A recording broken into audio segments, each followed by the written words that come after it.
if we sit down and listen to another human being or give somebody a hug, that one gesture of giving your ears to another human being and establishing that connection is sometimes all it takes to prevent a suicide. Hello, and thank you for joining our podcast, Hope to Recharge, a show that is designed to bring hope, inspiration, motivation, and some practical tips to those that are battling depression and anxiety, and to those that are supporting loved ones that are going through the journey in this difficult time of depression and anxiety. I'm here to tell you, you are not alone, and we will live beyond depression and anxiety. We will share our stories, one story at a time. In a world of mental health, together is better. I'm your host, Matana. Thank you for tuning in. Hello, everybody. Thank you for joining me here. I hope the last 3 episodes on suicide awareness, the topic that is so needed to be discussed, the topic that is still taboo, the topic that still has its stigma. If you didn't listen to the last 3 episodes, they are really good episodes. Please go and listen before you go and listen to this next one, because I think the first episode with Marnie was wow. There were so many tips there that I wasn't aware of, and that I was shocked, and that I was so grateful to hear from Marnie. So go listen. If you didn't have a chance to rate our podcast and you have iTunes, please do us the favor of going and take 30 seconds out of your day to say thank you to us. We put a lot of effort into this. There's a whole team of people helping us produce this. There's a lot of work that goes into this podcast. Give us your part, and please rate us on iTunes. 30 seconds of your time can be a tremendous help to us and others. Help others find us easier by your ratings and reviews. Thank you for all of you that left a rating and review. We so appreciate it. Each and every one of you. We read them. We enjoy them. It gives us courage to continue. This episode is an old episode, and I said, you know what, I cannot go through Suicide Awareness Month without bringing this old episode from a year ago with Ann Moss Rogers.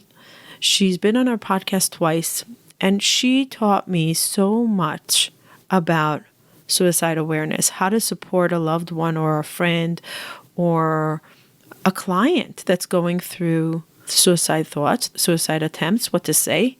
She was very helpful to me. She was really helpful to me. How to support a family that lost a loved one to suicide. All this. So I'm going to bring back an old episode. This is going to be a replay, and that's okay because good ones have to come back again. So enjoy this episode because Ann Moss will teach us so much about what the world needs to hear in order to prevent more deaths, in order to support loved ones. Thank you for listening. Thank you for being here. Enjoy the listen. Welcome, Ann Moss. Thank you so much for being here with us today, for being willing to share the story and breaking the stigma and encouraging others to prevent deaths in their family with loved ones. Welcome. Thank you so much for, number one, having the guts to tackle the topic, which is pretty taboo.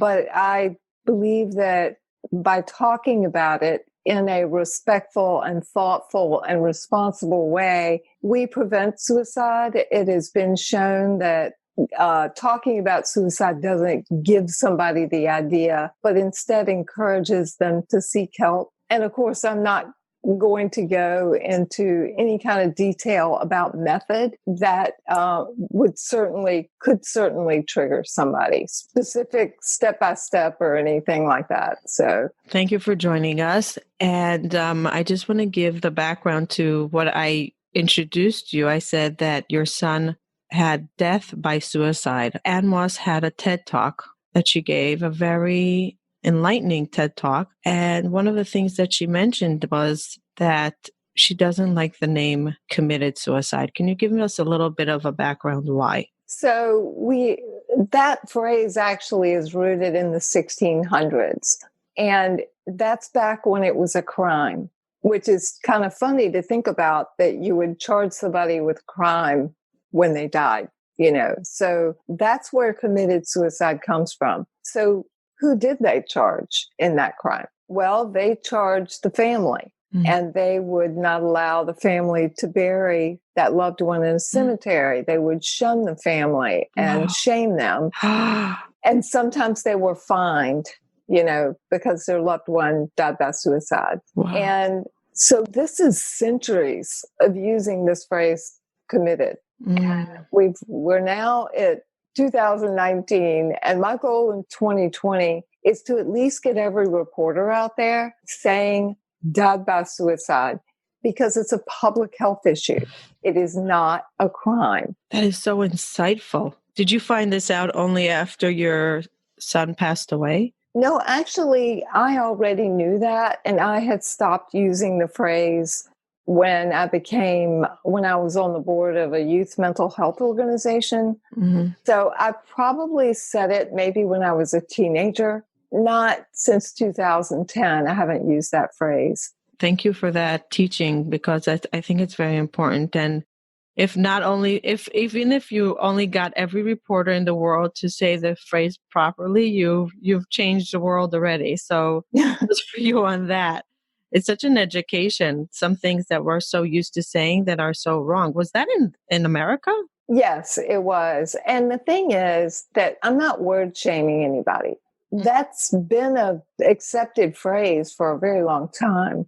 As you try to change it, you will slip up. And that's okay. And if you slip up and you self-correct yourself in public, it gives you an opportunity to educate another human being. I like that. I like that a lot. The perspective on trying when we don't succeed at first, you try, but when you retry, you're basically gaining because you're educating. I like that a lot. Ann Moss, can you give me a little bit of a background where you raised your family? When did you get married? How many children do you have?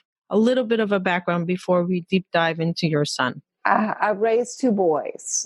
Richard is my oldest, and he is living his dream as a filmmaker out in California. He's a film editor. And Charles was my youngest son. He's the one who died by suicide, and he was the icebreaker. The funniest, most popular kid in school. And then I've been married to my husband 32 years, and we acquired an animal. And about 10 years ago, his name is Andy. And that we bought that animal for my youngest son, Charles. And Andy is still with us, probably not for that much longer since he's 13. But it's been really nice to have Charles's dog with us after his death. Did you get the dog as a therapy dog? Yes, it is. He's not an official therapy dog, but yeah, and I should have gotten him a dog 5 years prior. We have all we should have 2020 hindsight, which are so unhelpful, really, because it just keeps us in the past versus in the present accepting. But I think we all do it because it's just hard to disconnect from the facts. Right. And at this point, I'm not beating myself up about it. It's just like I have that regret, and I acknowledge that I have that regret, and I've let that go. I've let a lot of those coulda, woulda, shouldas go. It took practice, it took effort, and it took me promising that I was going to forgive myself. I got up one day, and that's what I did. And do I relapse? Sure. But it's short-lived. I get back on the horse and I continue, but I know now not to drag myself in that rabbit hole. How old was your son when Charles? You said his name was Charles? His name was Charles Aubrey Rogers. He was 20 years old when he took his life, and he started to struggle with, I think he was struggling with mental health issues as early as elementary school, but it was kind of anxiety at first. And then he always got sick. So every stomach virus, every flu, every cold, every earache that was out there, he would catch it. He knew the first name of every nurse of every school he ever attended. Wow. And I didn't realize that was a sign of potential depression later. And then... Is it a clinical sign? Like, is this something that's a known thing in the mental health field? I believe it is. That parents should know? Yes. So basically, if they get sick very often, we should check mental health and be aware. So it's a risk factor. So it kind of like with a collection of other things. Now, if you have a child that suffers from a major illness, they're going to be susceptible to getting sick. But also children that have critical illnesses are also in a higher risk category for becoming depressed clinically. I didn't know that. Because they suffer and they're isolated and they have fewer friends. Even when I was recently speaking to a group at the YMCA, they have something called Leaders Club. Mm-hmm. And there was a girl who was on crutches, and I said, "Oh, tell me what's the matter with your foot." And she had like a permanent disability that she kept having to go back and have surgery on. I could just tell from the look on her face that she felt sad. Mm-hmm. And I had just given my presentation, and she was kind of hanging around, and I thought, I need to ask her how she's doing. So I engaged her in conversation, and she told me a little bit more. Mm-hmm. I could tell she wanted to talk. And she told me about her injury, and she told me that she had flirted with thoughts of suicide because of the fact that she always felt so isolated from friends, and, she can't run out on the dance floor, and she's just more limited. Mm-hmm. And for a teenager, that's just really tough. It's hard enough without having this special thing that makes you even more different than everyone else. Right. Wow. Did he ever discuss his sadness with you? Never. No. And, he's the funniest, most popular kid in school. So he would walk in and he was the kid that always lit up the room. So how did you know that he had depression? He was diagnosed with it. Actually, the first mention of it was we were at school and his drug use had started to escalate. And I couldn't figure out why. And then I thought, well, if it's starting this early, I think it's related to something mental health. So I thought anxiety. How old was he? I'd say he was 15 at this point. He had a sleep disorder called delayed sleep phase syndrome. So that sort of figured into all of this as well. So I went to the school. I talked to special ed, and they said, yeah, let's do some testing, because teachers were starting to complain that he was falling asleep in class, that he wasn't getting his work done. And we just needed to go a little further into things and figure out maybe what was going wrong. So they did some testing, and part of this testing was that they would get letters from teachers, and most of them weren't very revealing. One of them was just scathing. Obviously, the teacher couldn't stand him. Mm. And I'm like, well, a parent's going to read this. I'm not sure what you thought this was going to accomplish. But anyway, I expected that from her. Mm-hmm. And the English teacher, of course, loved him because he was always so animated in that class. And then his theater teacher, Miss Pratwell, had sent in a letter and said, I think he may be suffering from depression. Mm. And it was really hard for me to see that bubbly kid. It just didn't fit, but I really trusted her. And they had a good student and teacher relationship. So I thought, I trust her and I need to look into this. Wow, that's very courageous of you right there. Take a happy, bubbly child that's just suffering a little bit from drug take to think maybe he's really depressed and he's not that happy-go-lucky child. That's huge for a parent. Right. And and there were a lot of moments of self-doubt, because I really didn't have any other support for that theory other than that one line in that letter. Mm-hmm. My husband wasn't on board. He's Mr. Optimist, and I'm not trashing him, because I think both of us have our talents as parents. And mine was kind of spotting those moments where we need to look into this more. So I took him to a doctor they recommended,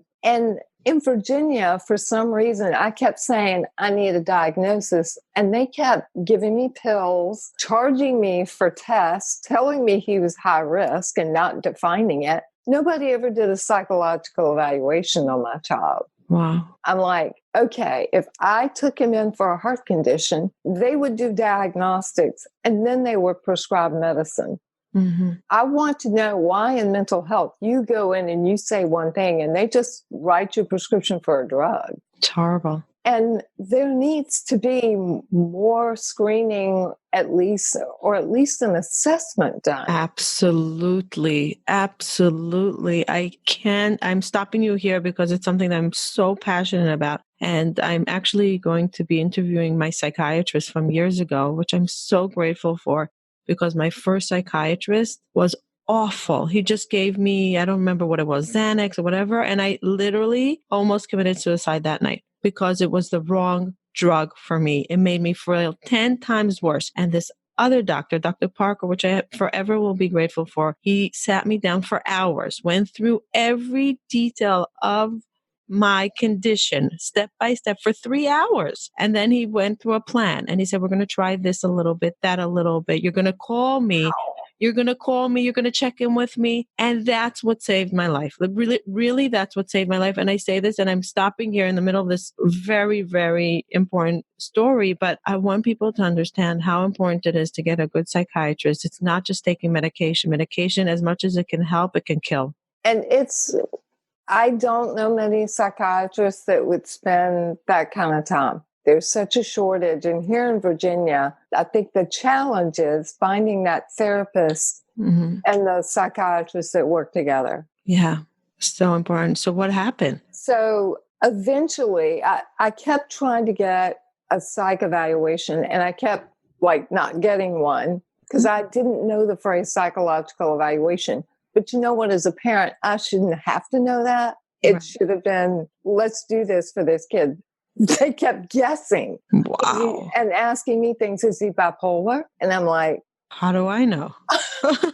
I don't know. So eventually his drug use got so bad because he was self-medicating. Where was he getting it from? The drugs? Yeah. Oh, I think he found some old Xanax prescription, and then he was smoking pot and he was drinking alcohol. And we kind of cleaned out our own house of alcohol because I knew he was into it. And I could, you think that drug tests are going to stop your child, but they're trying usually to cope with something. And I couldn't seem to get to the reason despite trying. And Robitussin is another one that they'll abuse. I had Ready Whip. I liked whipped cream.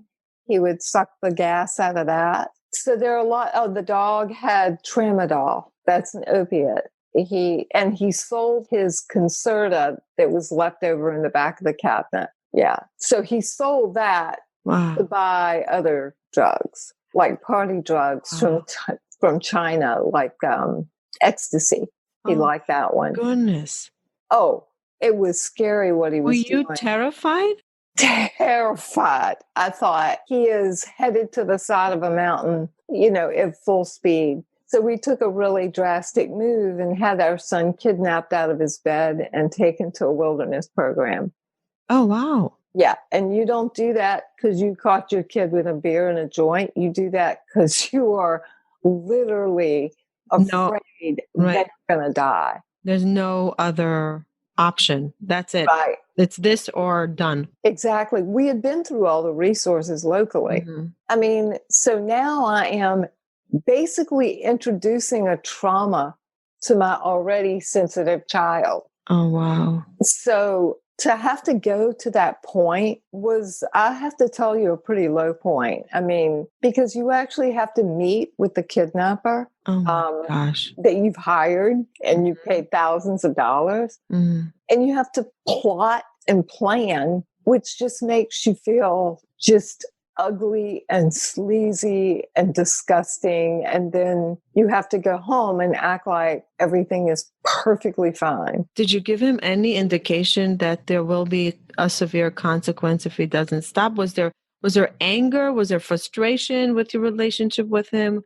Or was it always empathy and sympathy? It started with kind of an us versus him scenario where we were trying to stay in front of it and he was trying to get the drug. Eventually, I got to the empathetic, sympathetic place, but it wasn't until after I joined a support group and learned that was the way to really do it. Now, I love my son.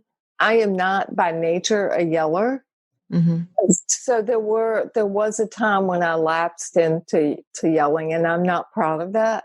And that's part of my own frustration, not knowing what to do, not really having any resources, and not having any friends to support what I was going through. Because it was so taboo. You couldn't even talk about it. And you're probably afraid if they knew that my son is such a drug addict, they're not going to want it to come to us. You don't want to have anything to do with us. They're just going to be distancing themselves from us, which is even more painful. Right. And I did tell a group, and unfortunately, one of those mothers went back and used my story to lecture her kid. And word got back to my son, very upset with me and challenged me on it. Why did you have to tell blah, blah, blah? And I just, I had to shut up. And I had to go back to that group of friends and say, somebody broke my trust.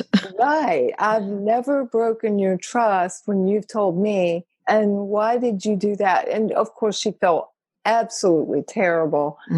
But I just wasn't getting a lot of support, despite the fact that I would tell people and I would talk about it, and they would just shut me up. That was difficult. So we had him kidnapped out of his bed and taken to this wilderness program. And it's the most organized group I've ever seen in my life. Where's it located? Clayton, Georgia. And they had all these videos and webinars, and they would suggest you watching this on this night, this on this night. And my husband and I were watching one of the webinars, and it mentioned Families Anonymous, which is a group of mothers and fathers mostly that have children that are misusing substances and probably suffer from mental illness at the same time. So I went to that group, and that's when I started to adjust how I spoke to my son, how I looked at my own self-care.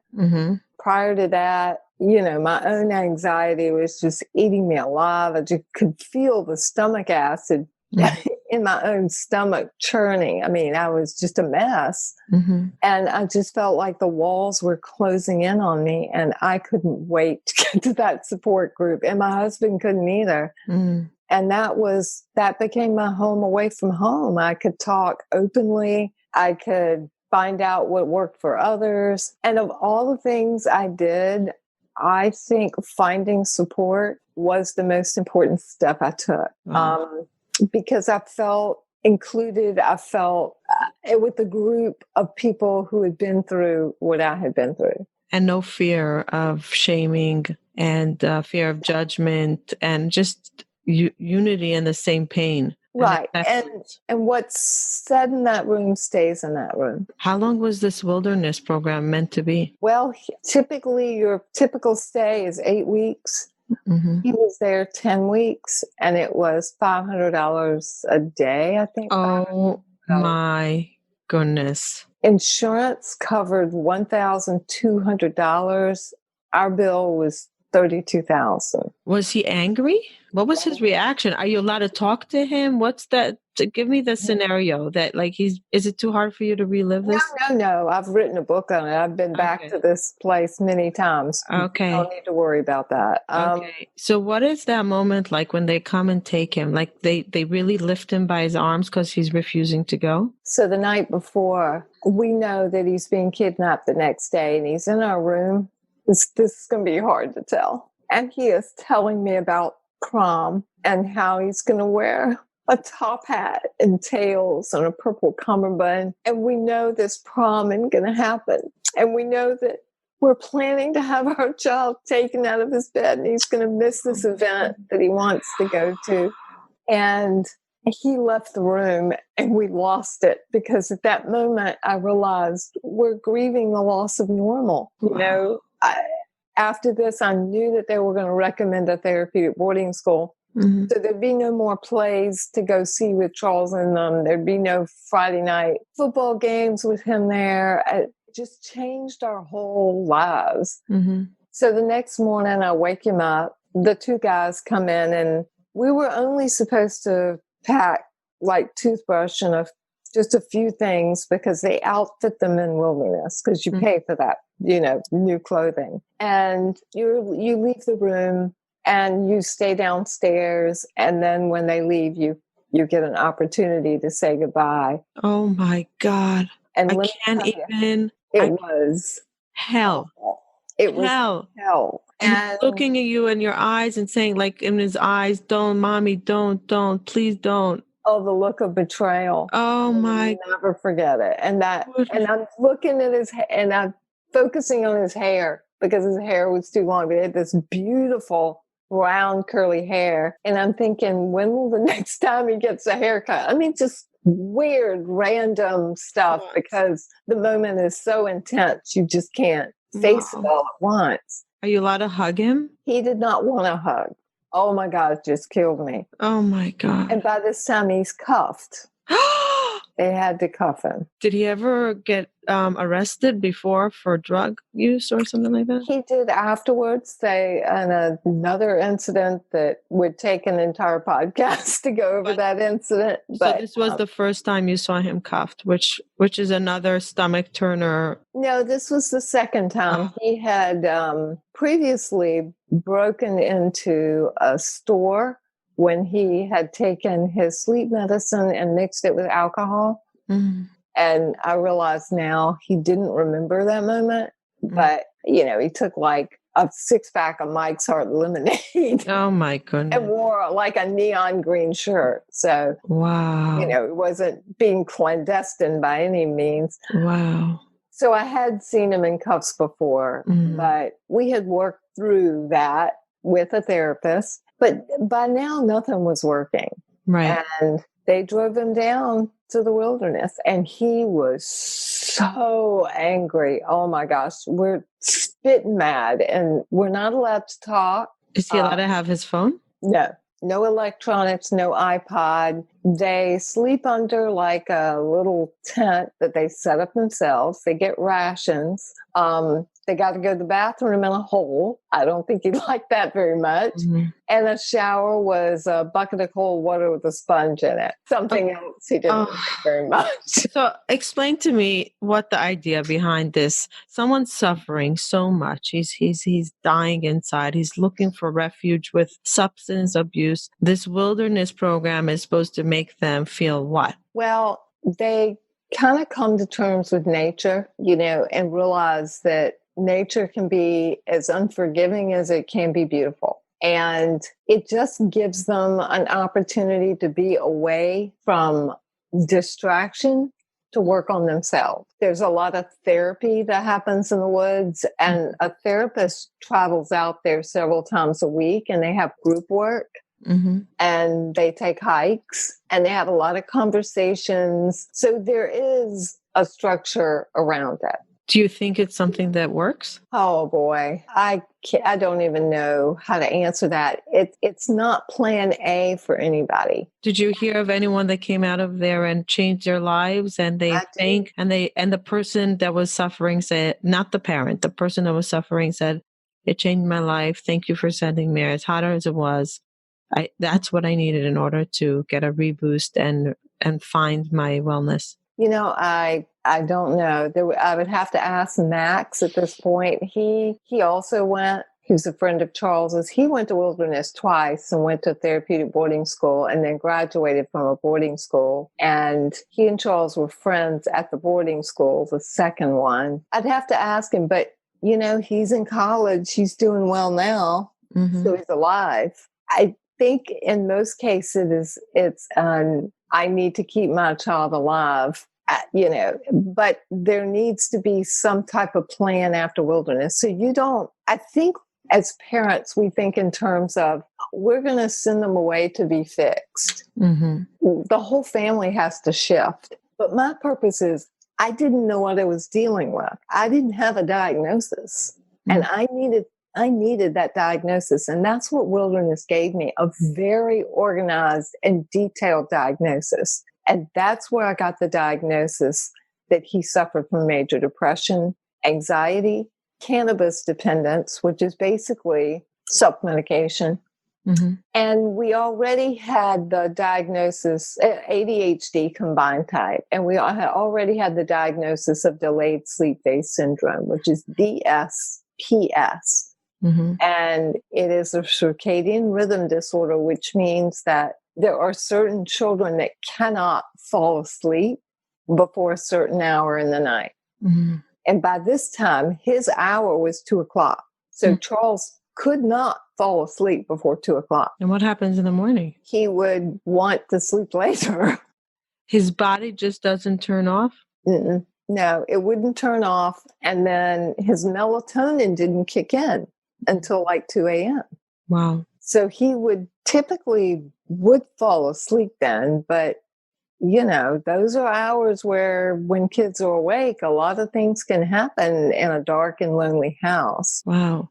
So what happened during the wilderness? Are you in touch with therapists there Yes. on a daily basis? No, we would have a call once a week with the therapist. That's it? That's it. Yeah. So how do you function the rest of the week? Explain to me what happened to you that week. I can't fathom. You can't focus. You can't sleep. You can't probably eat. Our household had been complete chaos before he left. Mm-hmm. So actually, you do find some peace, although you feel terrible. The first night before they were kidnapping, I didn't sleep that night.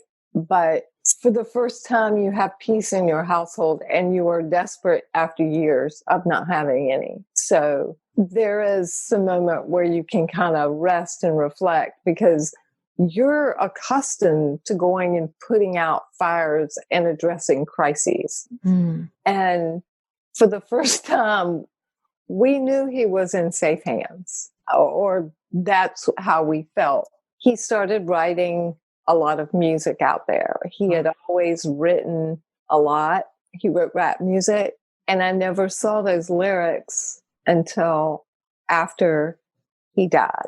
And he wrote a lot in Wilderness, and those lyrics are a gift, and they helped me understand the why behind his addiction and suicide after his death, because I never saw the lyrics before. It was his private journal, and he wrote a whole lot in Wilderness. And by the end of Wilderness, I feel like he'd kind of come around and felt proud of himself because he'd done a solo and he had done really well on that. Mm-hmm.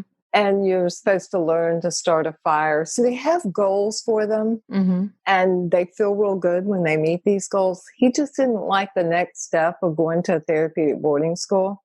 Mm-hmm.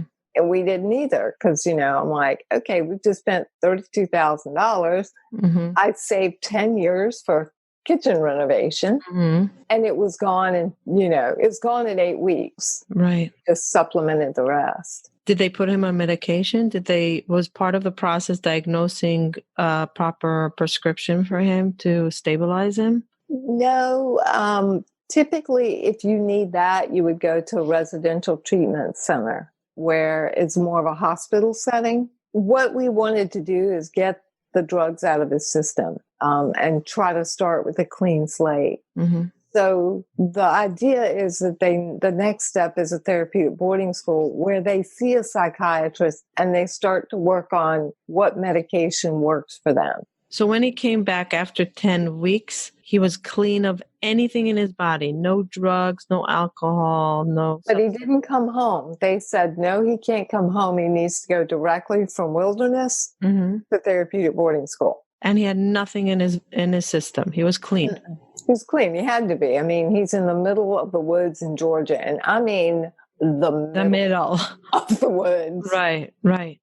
And did you see, how was he sleeping? How was he functioning with all that depression? Not well at first. And then because there are no electronics out there, think about when the power goes off and how much earlier you go to bed. and usually how well you sleep, unless it's 95 and your air conditioner doesn't work. Right. So he kept complaining about not being able to sleep. I sent some sleep medicine that his doctor, and I don't think they ever gave it to him. I am not real sure how well he slept, but they told me they thought in the latter part that he did sleep. I don't know how well, or, I just don't know. And I know that he felt suicidal while he was at Wilderness, which is pretty scary. He told you about it? He did not. He wrote about it. And you only found out later? Yeah. Oh, yeah. Wow. Now, early on, they'll take their shoestrings and any drawstrings that they might have, like in a pair of sweatpants. I don't understand. Something so hard for me to grasp here.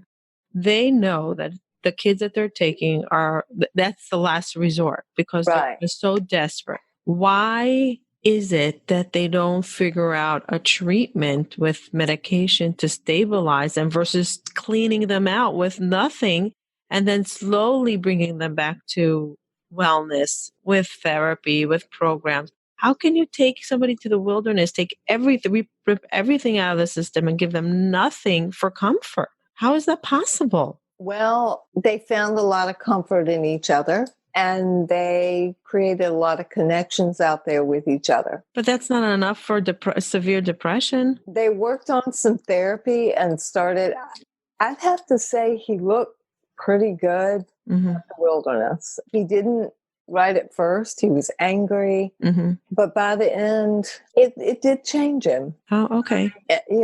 He still held on to a lot of anger later on, but it changed him too. And I think that, going almost solo by himself and feeling just really proud of himself for doing that, right, I think was part of it. And he made some friends out there, one in particular, and I think that helped. I don't really know all I knew was that's what everybody recommended. Right. He got to the point where my counselor said, he's taking these new party drugs from China. There are kids dying in 30 minutes of taking these drugs. We got to do something. So can I ask you a very personal question? You can you can say, I don't want to answer that or think about it. But as a parent, you try everything. You feel that they're not understanding you. You're working so hard. You're spending so much money. You're taking off work. You're turning yourself upside down for the child, and the child is not helping you along the process of finding comfort or whatever needs to be done. You decide the next move is the Wilderness, which is the last resort. Is it in order to find comfort in the home, or is it in order to give him comfort? It's a very hard question, I know. I wanted that diagnosis. I wanted to stop my child from what he was doing. And I was powerless to watch him self-destruct. And I thought, he's going to die. I don't know what else to do. So my motivation was to figure out what was going on with him and get that diagnosis and get some feedback and get him cleaned out so maybe he would, because he wasn't addicted to anything yet. But a child that gets addicted around the age of 15 or 16 has a higher mortality risk of early death. And I knew that. And I thought if I could delay at least that and give him, his brain time to develop those executive functions, maybe we'd have a shot. And the peace in our home was kind of something I didn't expect. Right. I thought I was going to struggle the whole time, and I struggled a lot. And my support group was wonderful during this time. And I had just started going to it, but they were very welcoming. And I just got moments of peace. It's kind of like when people tell me their child's arrested and they think, well, at least he's safe. Right. Right. Jail is not necessarily a safe place, but it's better than them being out on the street or trying, God knows what they're trying, when they have more freedom. Right. So you definitely did it for his better good, and you went through the suffering of seeing, you knew it's like giving birth. The pain is unbearable, but you're creating something new. And this is probably what you were looking forward to. The child labor is so intense, but you're hoping that a new child will come out, a healthier perspective, clarity with what to do with him. And he'll get his comfort, because seeing a kid suffer is one of the most painful things I think a mother can go through. It is. And they teach them a lot of strategies, and they need an opportunity after that to put those strategies to work. Mm-hmm. And there's just not any like intense outpatient in our state that could support that kind of transition. And tracking. Right. Which is so important. Exactly. And this was the first place that had like webinars to educate us on anything. Right. And then, of course, there were webinars, and he would say, this is my opinion. Mm-hmm. And there are all these opinions that, you know, bump up against each other. I remember with the ADHD medicine, oh my gosh, if you talked about medicating your child, it was just like people would launch into you. Well, we don't do that. We just drug free. And then we go drug free, and he'd kind of spiral. Mm-hmm. And so it was like, you know, we tried biofeedback, you know, so we never were consistent with medication. And then at a certain point, he said, I don't want to take it anymore. And that's his choice. So, he's 15, he's in 9th grade. I'm not making him take a medication doesn't want to take. Right. So he comes back from the wilderness. He goes to boarding school. He starts therapy. And what happens next? So the idea there is kind of get them stabilized. But at the school, you had this changing philosophy. So at the time, you had the staff that loved the old ways of doing things, which weren't working on this new generation of children. And then you had the therapeutic staff that was supporting more of a modern approach to this generation of children. Mm-hmm. And that is, you know, a digital age generation that had that feeling of marginal self-worth to begin with. And that punitive way that the staff wanted to take just wasn't cutting it anymore. But so you kind of had this internal war going on that maybe I wasn't aware of right at first. Right. So I think that it wasn't the perfect placement for him, but it was drivable distance for family work. I mean, another place out in Idaho was recommended, and they recommended this one. Mm-hmm. This one I could drive to and conceivably do the family work. Mm-hmm. Idaho meant we would have to buy plane tickets. Right. And we just didn't have the funds to be flying out there, you know, 5 times a year. Right. We didn't. I mean, we were strapped. What was paying for this next step was a home equity loan. Wow. What a devotion as a parent. What about the brother? Where was he in this whole picture? You're devoting so much time, money, energy. Oh, I know. He was in college by the time Charles was in therapeutic boarding school. Mm. So Richard's senior year, Charles was when Charles was that when he was kidnapped out of his bed? No, Richard was already in college when he was kidnapped out of his bed. Mm.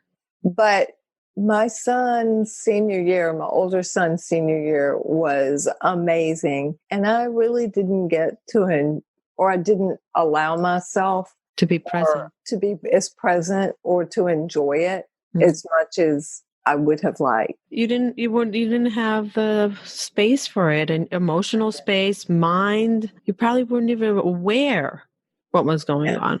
And he and I have talked about that, and I wrote about it in my book, and I've written blog posts about it, and he and I've had extensive conversations. And his answer is, you know, Mom, I'm a lot like you now. I'm very independent because of that. I am that way because my parents focused so much on my brother because he had issues as a teen with drug and alcohol. Mm-hmm. And so I know, being the sibling that kind of had to fend for herself or himself, and I also made some changes in parenting style too. And, I stopped lecturing. I decided to only ask questions. And listen. So I developed some skills. We hope that, like, when we go through challenges, at least we'll learn from it and grow versus just take the pain, because otherwise we lost out. If we didn't grow from it and we didn't learn from it, we just got a painful experience with no gain. So what happened after boarding school? How long was he there for? 3 years? No, he wasn't, not that long. How long was he there? They wanted him there for 18 months. And he left at 14 months because something happened at the school. There was like this sex scandal between a student and a therapist. It was like rats jumping off a ship. And so I pulled him out of there and I put him in a new placement. I went back to the educational consultant and I asked for a recommendation. And she said, well, I have a therapeutic one and a non-therapeutic one. And so we ended up putting him in Wasatch Academy in Utah because I liked how they nurture creativity. He was a creative genius. And I love their approach of having student-centered education. They were so patient. He was so popular there. He ended up getting kicked out ultimately because he had found drugs again. And he had 2 infractions, but he finished his degree online. But in 2012, late 2012, he left. So 22 months later, he came home in 2014. And nothing had changed in Virginia. And I tried to find him some therapeutic support, but, he'd just not show up at the appointments. I would have to deposit him there, wait in the parking lot. And it was kind of like I was more invested than he was. I can't do this for him. I kind of backed off because I just wasn't getting anywhere. How old was he? He was 19 at this point. So he's driving. He's supposed to either be in college or a part-time job or something like that. Right. So he came home. Now, he hasn't driven since he basically got his license. So I insisted that he take driver's ed all over again. And, he got mad at me. I said, listen, here's the deal. You don't take it, no car keys for you. That's just the way it is. You've been gone for 22 months. You were driving all of 4 months. You got kidnapped. So he had to take it over again. And let me tell you, he wasn't the best driver, but it became good enough. Okay. And he finally gets a job at Taco Bell, and this is the nirvana, But all this time, I think within a month of coming home, my son became addicted to heroin, and we didn't know it. You didn't see signs? Nothing? No, he didn't use needles. I didn't know you could snort heroin. And we had drug tested him. Somehow he passed, and he didn't use somebody else's urine. I know that. But I do know that I think he knew the test was coming up. And so he cleaned himself out for... Right. So I think he'd been addicted about 11 months. We knew the last 30 days of his life. The police come over, and they show me pictures of my son at a pawn shop selling my family silver. And I have no idea. I haven't looked. I have no clue. And because we had had a pretty nasty altercation with the police where they stalked him and I can't even go into the abuse, but I didn't trust the police at that time. They were not helping me. I lied and said that the silver was his. My mother had given it to him, and I wasn't happy about it. But it was his to do with what he wanted. Wow. And they left. Wow. But I don't know what their purpose was. Were they gonna press charges? Were they gonna tell me anything? I don't know. And I thought, maybe it's drugs. Did you confront him? Yes. I confronted him that day. And here's where things really changed. I was upstairs in my office. He came home, and I said, I invited him upstairs, and he knew something was up. And I was as patient and compassionate and empathetic. And I did a lot of listening. And he tells me this elaborate story because all the silver was gone except for one spoon when I looked in the silver box. And really, the room started to shift. I thought I was going to be sick. I knew this was big. And he tells me some elaborate story and then looks at me and says, "Do you believe me?" And I said, "It's a very elaborate story." And I kept my mouth shut.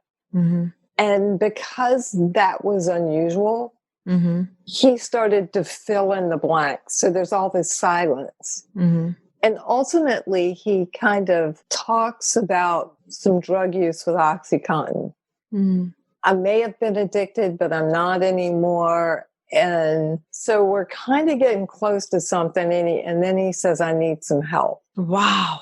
Right there in the conversation? Yes. The first time I heard it. And I'm like, bingo. Oh my God. Just by listening. Look at that. What a lesson. Just by listening. Just by listening. And we hug and he is just racking sobs and on my shoulder. And it was decided that he would go down to his grandparents while we figured out the next step. Because that was kind of his peaceful place. But he fought it. And I'm like, why is he fighting this? So he loves to go down there. And I think it's because he knew he'd be away from his dealer and he can't take drugs on a plane. Exactly. For sure. I don't know this. Yeah. Makes sense. We're totally naive. My husband puts him on a plane to the grandparents' house. What happens? He goes to withdrawal. And they have to deal with it. Is it your parents or your husband's parents? My husband's parents. Where do they live? They live in Georgia, about an hour south of Atlanta. And so he goes to withdrawal. They don't know what's going on. I'm like, so that's when we figure out that he's addicted to something. He had actually told me on his birthday, but I couldn't figure out how did he get by with no withdrawal? I mean, and he kept saying, "Well, I already did that." My friend Savannah helped me off the drug. And I'm like, I don't think it's that easy. And it wasn't. So he goes to detox because he gets really, really sick. And then rehab. I go a lot into that part of the story in the book. And then he ends up, the rehab is in the western part of Virginia. And after 3 weeks, insurance says, "Oh, he's cured, he can go home." And I'm like, right. In that time, we realized that we were probably going to need some more money. So we sold our house. Wow. Yeah, we were still living in it. I had been through a small 401k and I said, "We're not cashing in the rest of our retirement. I'm just not doing it. I've done the small one, but let's sell the house so we have some liquid funds in case we need it." And I wanted out of that county. So when he came home, he didn't come home from rehab because we were moving and, we're packing up stuff. And so he went to a recovery house and he relapsed. And they took him to the hospital to clear him and then to the psych hospital for a psychological evaluation. And they said, "We don't take those kind of kids anymore. One's addicted to heroin." So they did not do the evaluation on him. He was checked into detox and he saw one person there that he knew and they walked out together. He wasn't ready. He wanted one more party. All he had to do was 3 days there. He could have gone back to the recovery house, but I don't think he was ready to give it up yet. I don't think they're ever ready, right? Yeah, they will get to the point, it's an illness. And once you go to a support group and you hear the other stories, you're like, okay, I get it. This is it. The brain is telling them, you have to have this drug to survive. And if you don't, you're going to go through this evil, awful withdrawal. And it is bad. The worst flu times 10. Right. Wow. So he's out there for 2 weeks. I think he's using, my husband thinks he's looking for a job. I'm like, I'm going to let him hold on to that fantasy. And we get a call on Monday And he says, Dad, I have nothing. He had sold his computer and his bike, and that felt really, really awful. Because, those were his last possessions. Wow. Then he called me on Thursday. And wait, at that point, you knew that he's using a lot because he's selling. I'm thinking, I don't really know anything. I know he's living with somebody down near VCU, the college. I don't know. The hallmark of addiction is a lot of lies and manipulation. So I can't figure out if he's telling me the truth or he's lying to me. I don't know. Right. So he calls me on Thursday. I am a mess. I mean, I'm like a washcloth that's just wrung. Right. No more left. Nothing left. And my brain is flying out into the atmosphere, my thinking brain. And I can't figure out, I know now he's going through withdrawal. So that's why the conversation didn't make a lot of sense. And he gets really, really angry. I lose it at one point, which I'm like, oh gosh, I know better than this. So I kind of bring myself back down. He gets mad about something. We had an on and off conversation for 2 hours. There were a couple times I had to hang up and just like, I got to chill. Then he would pull it together and he would call me back. And then he just had this last explosion where he just unloaded on me and I had just had enough. And I hung up the phone and I cut off my mobile phone and I was about to unplug the house phone and he starts calling it and calling it and calling it, which is what he did when he would get upset. He would just incessantly call or text. Right. He'd just blow up my phones. Wow. So I just said, I can't go there right now. And then he sends me a text that I will never forget. And I've got it on my blog and I have it in my book. And I'll go to rehab. There's something I need to tell you. And I said, well, what else do you need to tell me? Let me know if you want me to call you back. And he didn't.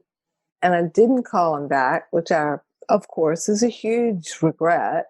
And there were things in this conversation that happened that really weren't like a normal mother because of my state of mind. Right. And I'm wrestling with myself. I mean, I've got to call the lawyer about the house closing. Right. I have to meet. Of course, you're just juggling so many emotions, so many fears, so many sadnesses, so many pains, all in one body, one mind. Of course, you're human. I don't know what to do. I have no idea what's going on. He hasn't told me he's suicidal, but I felt it.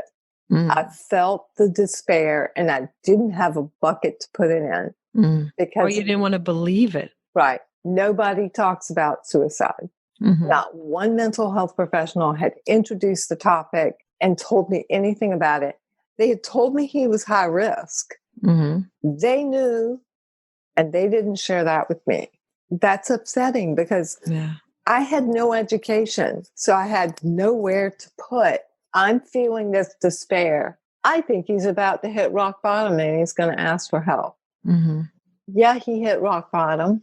Only his rock bottom was suicide. Was it that night? Yeah, late at night. It that wasn't. Night? Yeah. I think he wanted to tell you I'm killing myself?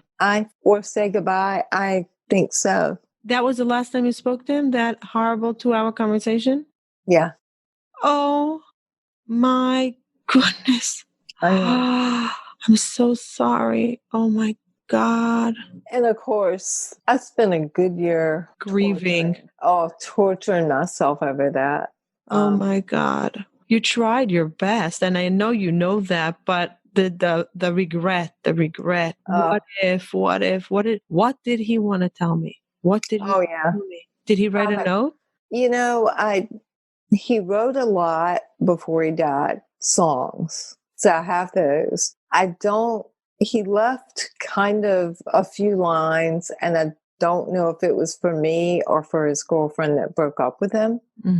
It wasn't really a note. It was kind of a blame thing.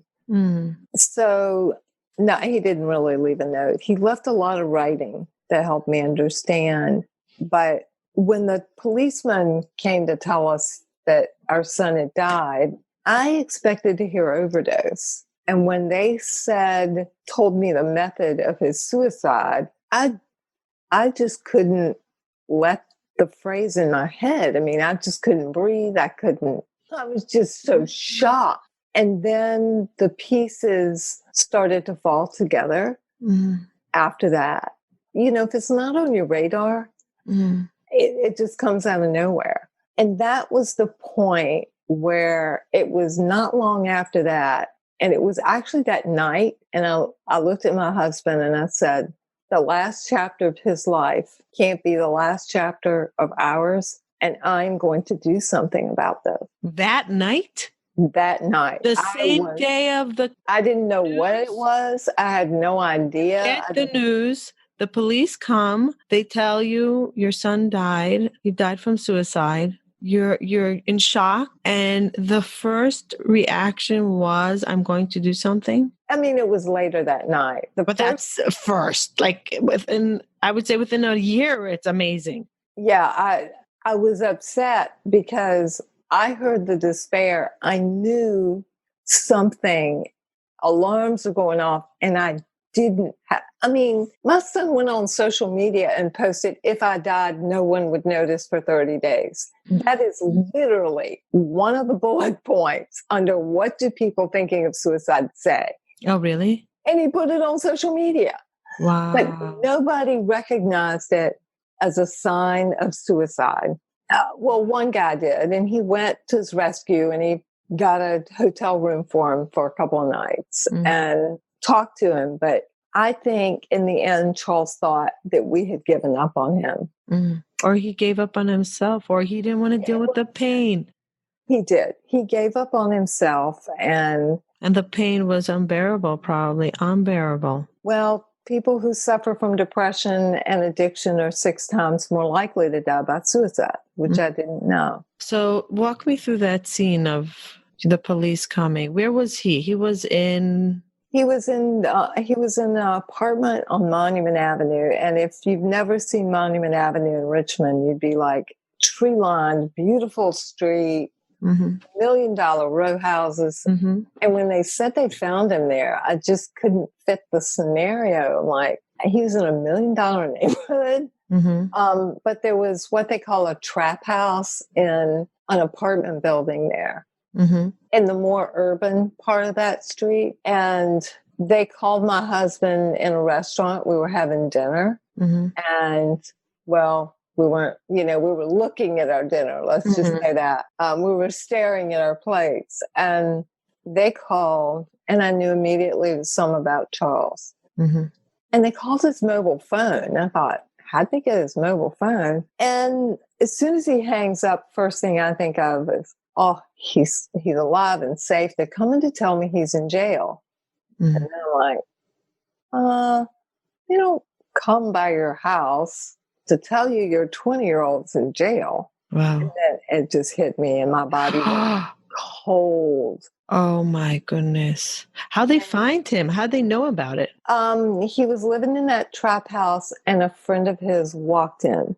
And saw the scene.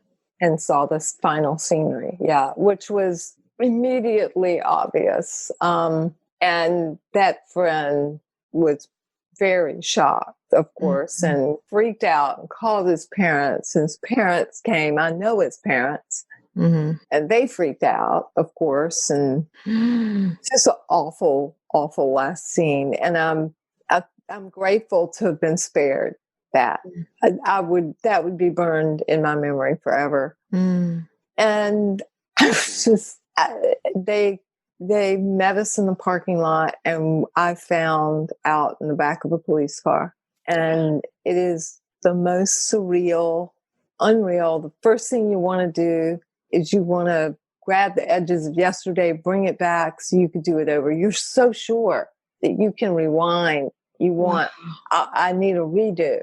Oh my goodness. I'll get it right. Now that I know I'll get this right. And there's just no return. Do that. There isn't. No return. Was there any counseling there for you? Oh yeah. I seek support immediately. So Saying from the police department, like were they nice about it? oh yeah, the guy that delivered the news. What a awful job. And this guy had a 20-year-old son. Wow. You could read the stress on his face. Mm. There were 2 cops. The other one didn't get in the car, so I guess they kind of take turns. Mm-hmm.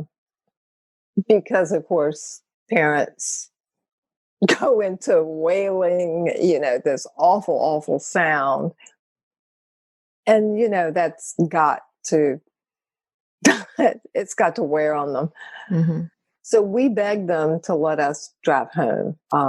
It wasn't far from there. Mm-hmm. So on the way home, we just kind of put everything on pause and I held it together well enough to make it to our house. And then we basically collapsed on the floor. I mean, it was just awful. And the way I made it from one moment to the next was just saying that I would survive, that I didn't know how it would happen, but I was going to survive. And that as bad as it was right then, it would never, ever be as bad as getting the news. Wow. And that's true. It could never hurt that bad again. I mean, it hurts. God, it's a brutal journey. Mm-hmm. But that got me from 1 hour to the next. And wow. Then we had to call family. And fortunately, my friends knew the Southern tradition of packing the house with people and food and friends and flowers. And love. And so for 2 weeks straight, or a week and a half, people came to the house. Mm-hmm. And oh God, that was such a beautiful thing. And I was so thankful for that Southern tradition because I needed it. Right. Was there a funeral? We had a memorial service, yeah. Mm-hmm. Somebody actually stole the body, so we had yeah, a whole nother story. But so my best friend worked it out. We got the body back, but why would someone do that? It was a disreputable funeral company, and watch who you get recommendations. I mean, there are low-cost cremations local, and find out from the funeral homes, and don't go looking on the internet. I don't know why we did that. Mm-hmm. You're just in that moment of, I don't know what to do. Right. So we got somebody who actually had a licensure. Mm-hmm. And then we realized that, he was in the wrong hands and they were not responding. And I said, well, we want somebody else to handle this. And basically we had to pay to get the body back. So, wow. Yeah. Another nightmare to the biggest nightmare. Oh my gosh. I mean, how bad can it get? It was my best friend that worked through all that. I don't think I'd have been capable of it. Right. I mean, you're just existing. You're just barely able to put one foot in front of the other and get out of bed. Right. Can I talk about shame for a second? Oh, yeah. Where was shame with this whole thing after he committed suicide? Like, were you embarrassed to walk out of your door? Were you afraid to see people and what their reaction will be? Did you want to see people? How did you show up in the world after? Let me correct you with the dad by suicide. Oh, sorry. That's all right. Thank you. Not word shaming. It's a process. Right away, I wasn't ashamed. I knew he suffered from 2 diseases, depression and addiction. But the rest of the world hadn't caught up to that thinking. Mm-hmm. Now, I made it real clear to my friends what I wanted, and that was their love and support. Mm-hmm. But after the memorial service, and we addressed it head on, I put on my company blog, my business partners, like, what do I tell everybody? I said he suffered from addiction and depression and he killed himself. Mm-hmm. And that was the story I went with. And actually, the day after he died, we were touring a house because I'm like, I have just lost my child. I want to go see that house. That's the one I want to buy. I need to have a place to land. Mm-hmm. I can't be just have lost my child and now I have no place to live. Mm-hmm. So we went and visited the contractor, and we didn't tell him. I mean, I thought, I'll just hold it together for 15 minutes. Mm-hmm. And we walk in the room and he goes, well, how did he die?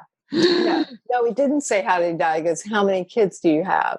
And the air got sucked out of the room because I said, my oldest is living his dream as a filmmaker and my youngest killed himself yesterday. He must have looked at you like you were making up a story. Everybody in the room did. My husband's jaw hit the floor. My real estate agent was my cousin, and the look on her face was like shock. And the poor contractor. And I said, Josh, that's a completely normal question. Mm-hmm. And it felt good to say it. But then I had this immediate feeling of shame for having shared my ugly, naked mama grief. Mm-hmm. And I've had to work through that. So when I decided to go public Mm-hmm. with the whole and write a newspaper article, Mm-hmm. so I called the newspaper and said, I've had enough, because I would run into people and they wouldn't let me finish a sentence about it. And they wouldn't let me talk about Charles. They just kept changing the subject. Mm-hmm. Or I would notice that they would avoid me. Mm-hmm. Like I go into the grocery store, they'd avoid me. Not that I did a lot at the grocery store at this point, but if I needed to just run in and get something. Mm-hmm. And I said, there's too much stigma. Mm-hmm. I am going to go public with this. I'm dragging this topic into the spotlight. So I spent about 6 months writing the newspaper article, 1,200 words, and it was a terrible article for 5 of those months. Wow. It was an angry manifesto at one point. It was a sob story at one point. And finally, I crafted it into what I wanted it to be. I got a friend to look over it. Mm-hmm. She was the only other human being that knew I wrote this newspaper story. Mm-hmm. I send it to the newspaper. Mm-hmm. I think, boy, this writing thing has helped. So I start my blog, Emotionally Naked. Mm-hmm. And I start writing every day on that blog. They call me in February to tell me that the article is published. Mm-hmm. Oh my God. Now I am terrified. Mm-hmm. What have I done? My whole ugly family stories out there. Mm-hmm. And that feeling of being shamed or feeling ashamed for sharing my ugly, naked mama grief story. Mm-hmm. And my first fear is no one will want to read this, and I'll feel like I've buried my child again. Mm-hmm. I feel like I buried his memory. Mm-hmm. And it went viral. The newspaper? The newspaper article went viral. Where was it published? Local Richmond paper. Really? Yeah. It was because other people were reading their story and mine. Mm. And then all of a sudden, I had 200 visitors a day to my blog. Now I have 1,000 a day. But, I've just started it. And all of a sudden I have this big, fairly large audience with a tiny little blog. Mm-hmm. And people start sharing them on Facebook. About grief, about suicide, about addiction. Mm-hmm. And that's what surprised me, Montana, is that I wasn't expecting people to share these stories on their social media page. That means it's a topic that they want to talk about, but they don't have the guts so they can share somebody else's conversation because it's so important to them. Right. And I didn't realize that. So people kept encouraging me. They kept saying, you got to write a book. You got to write a book. Mm-hmm. I could barely, it was all I could do to write a blog post. Mm-hmm. But I wrote my way through grief. What was every day was what you were feeling, or a memory, or a fact? Yeah, all those. It was just whatever. What came up for you that day? It was emotionally naked, whatever I felt that day. And now I put a lot of guest stories out there as well. Mm-hmm. And because I'm so good with getting them ranked in Google and knowing what headline to put in there, people will Google things and find the site and find healing. And I've gotten messages that say, this post saved my life last night. Wow. And that never gets old. Talk about healing for you. Yeah, Taking it such was a painful thing and giving comfort for others as a full circle, as much as it can be, because I don't think anything can replace a loss of a child. Nothing. No. Nothing. No amount of saving lives out there can replace that pain. It doesn't. The regret, the sadness. I don't think so, but it can give comfort and strength. And what you said you did that same day, you said, I'm going to continue. I'm going to get through this. I'm going to get through this. And you made a decision, which is so amazing. Most people would probably say, okay, I'm done. I'm done. Just write me prescriptions for anything that will take away the pain. Just commit me to a hospital because I can't deal. And you just took that you've made like a vow with yourself. I'm going to get through this and I'm going to make a difference, or I'll make something out of this, because to just go along with the pain is not acceptable to me. I was angry. Mm. That's a big part of it, is that my son was a beautiful human being. Mm-hmm. He was adored. And the reason he was adored is he connected with people on a level that most people don't. Mm. He really listened to his friends. He was really there for others. That I wanted to carry forward that legacy of connection and love. So beautiful. That is so beautiful. And that's what drove me. Is that, and that's why I've included his lyrics in my memoir. Mm. So I talk about the before, the during, and the after. So I talk about how I worked through my pain. I talk about the mistakes I made, but also the things I did right. Mm. And I included lyrics that sort of reflected the chapter and the part of the story I'm in. Mm. And it offers his perspective of where he was in that story versus where I was. Mm. Wow. And his rap lyrics helped me understand the why. Mm-hmm. And so few people have those answers. And I thought, a lot of these themes are universal. Mm. I need to share this with the world. And he wanted those raps shared with the world. Yeah. Wow. I have so many questions, but I know we got to go, and maybe we'll have you on again, because I feel like now that we know the story, there's a whole other episode of support, of love, of care, of lack of shame, breaking the stigma, acceptance. There's so much conversation around this story. And thank you so much for being so open about it and so vulnerable and sharing your moments of grief with us, which is, I think everybody can connect to some kind of grief, but not to this level, because until you go through it, you don't understand what it is. It's just impossible to understand. It is impossible. It's impossible. And I think what you're doing in the world is so incredible. Can you tell the audience about your mission now? It's basically to create a culture of connection to prevent suicide. That's my focus. And my hashtag is just listen. If we sit down and listen to another human being or give somebody a hug, that one gesture of giving your ears to another human being and establishing that connection is sometimes all it takes to prevent a suicide. Do you think that people can really live a life with the thoughts? Somebody that has the thoughts, because they're going through so much pain. Your son had so much pain. Do you believe that with the right help, he could have healed? I do. I think the drug addiction, I don't think he was going to live through a drug addiction. Charles was what I would call a more fragile human being in terms of his own self-care or ability to see his way through a journey of that type.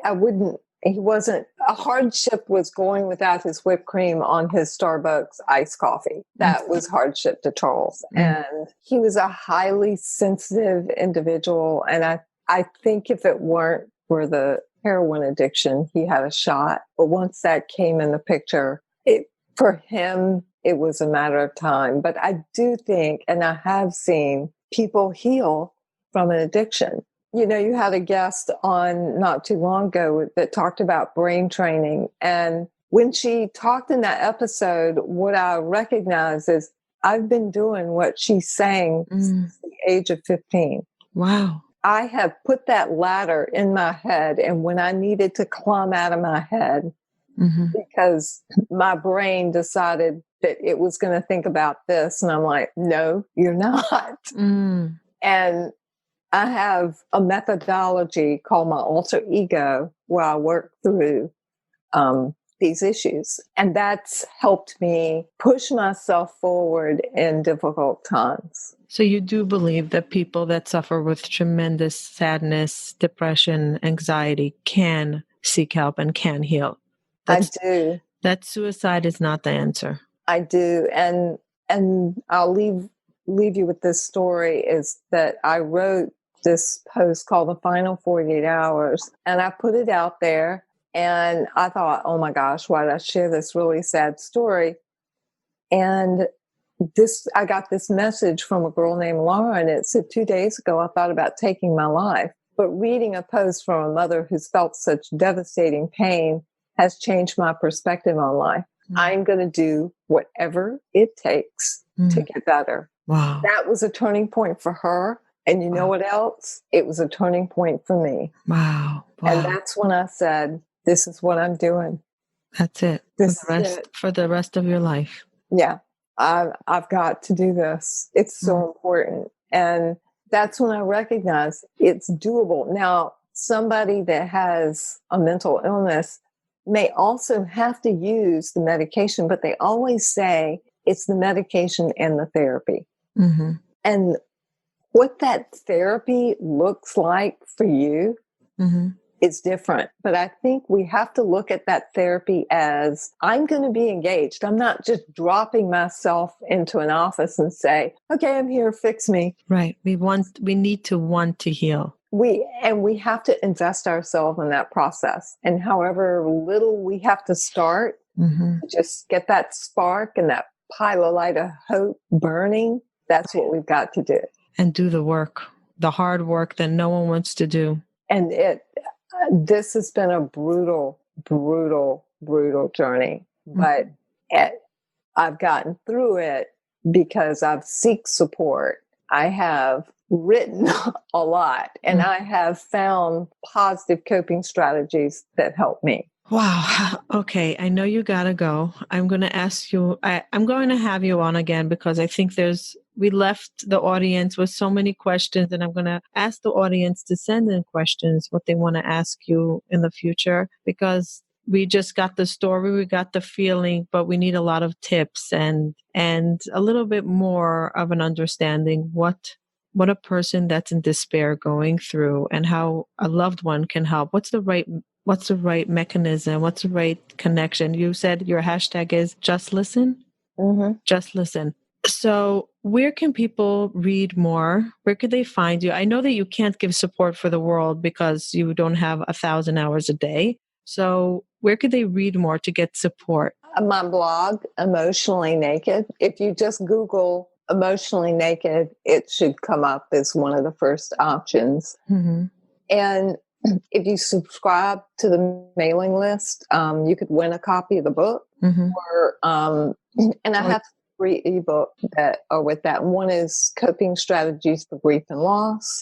Anyway, the whole tribe together is where we've been able to make a difference. I mean, Lauren saw that post because my friends and my supporters and part of my tribe shared them. I can only share in my other social, I can't share 50,000 times. Right. Somebody has to help me carry that message. Right. And now we're all working together to carry that message, and it's growing, and I'm partnering with people like you and looking for those opportunities to promote you and your message, and you promote mine, because that's how we're going to break the stigma, and that's how we're going to get more resources and more research studies and more very well needed attention from the drug companies, from the professional world, from schools, from organizations, from communities. Everybody needs to to change something, because whatever's happening is not really working very well. Our culture is sick. Yeah. And I've seen what's the issue, and the biggest issue is connection. Mm. And that's something we can do something about. Right. Thank you so much for creating this platform, for being emotionally naked, for putting your heart and soul, your emotion, your grief out there to help somebody else. And I'm sure you saved a tremendous amount of lives and prevented grief from other parents, from other spouses, from other relationships, from connections. So I want to thank you as somebody that went through mental illness, that you're speaking out loud and you're putting yourself out there to help others that are suffering. I really appreciate it. I want to ask you one last question that I ask everybody. What does hope mean to you? I think hope is that saying you have to keep turned on. You have to grab a hold of it with the edges of your fingernails and hold on to it no matter what. And I tell myself that, and that's how I'm able to do it. I just tell my brain it has to do that. And I do have hope for others, and that's why I do what I do. Yeah. And I ended my book on a message of hope because it's important to me and it's important to all of us. Mm. What's the name of the book again? Diary of a Broken Mind. And is it on Amazon? It is. It will be out. It'll be everywhere. It'll be in the bookstores too. Oh, you didn't publish it yet? It is. My publisher sent it to the printer, and it will be out October 1st. Oh, wow. So I will get advance copies in September. And that's, if you sign up for the list, you could actually win an advance copy that, before everybody else reads it. So definitely the first week in October, one of the, let's just say in the beginning of October, we're going to have you on again. That would be wonderful. Yeah, to discuss the book, a little bit deep dive into the book, maybe a chapter or two that are the most essential that you think can help people. Sure. We'll think about it. We'll plan it. I think it's so important. And congratulations. That's huge. That is very exciting and huge. I was not aware about that. So thank you. Now I have to breathe through the day and process this story because, yeah, exactly. Deep breathing. So Amos, thank you for sharing. Thank you for joining us. Thank you for giving me above and beyond your time that we planned. We'll see you soon and keep on pushing through this because it's so, so needed. Thank you so much for having me. And I look forward to hearing the podcast when it's over. Yeah. It's out there. Yes. Okay. Take care, everybody. Thank you for joining. And if you have any comments or suggestions or personal stories, please share because you are helping keep this legacy and preventing other deaths and families and pain and struggles. Bye for now. Thank you for joining us and taking the time to listen. I really appreciate it. Please hit the subscribe button so you can hear further episodes. If you are listening to us on iTunes, please leave feedback and ratings below. Let us know if there's any topic that you would like to hear from us in the future. Bye till next time.